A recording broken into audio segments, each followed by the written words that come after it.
This is where I got the idea for our Jen Stark mural. So our mural will look somewhat like this one. So you're going to start by making your paper nice and long, not tall, but nice and long. Then you're going to make your first drip shape.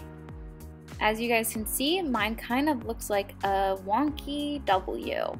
So kind of an organic or just kind of silly W.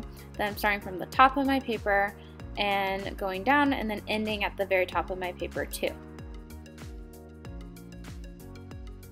Next, you're going to trace that organic shape, and I'll show you what I mean.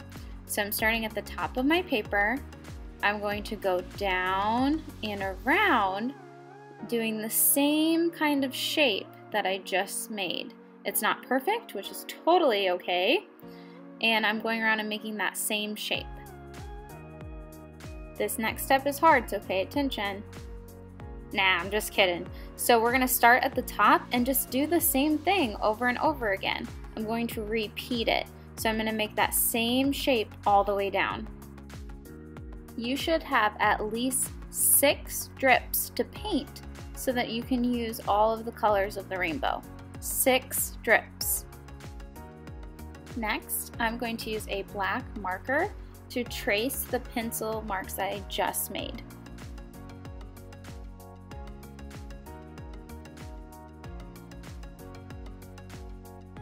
Finally, our next step is to paint. So I'm making sure I'm going in the rainbow order still, so red, orange, yellow, green, blue, and purple.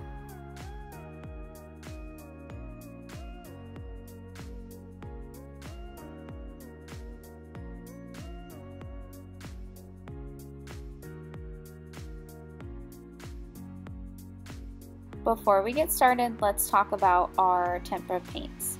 So you need to make sure that you clean your brush each time you get a new color. After you clean your brush, you can use a paper towel to dry off your brush. So think of it as you're dipping your brush into Bobby Brush's bathtub. You're cleaning his hair, and you can use a paper towel, like a real towel, to dry it. That's going to help us really make sure we get all the paint off of our brush. So we really need to be careful not to mix our paints because the other classes are going to be using them today and tomorrow. So make sure you keep your brushes nice and clean. You're wiping, you're also cleaning with a paper towel, and you're making sure that you are keeping the paints not mixed together and they're all the nice color that how they looked when you first got into the art room.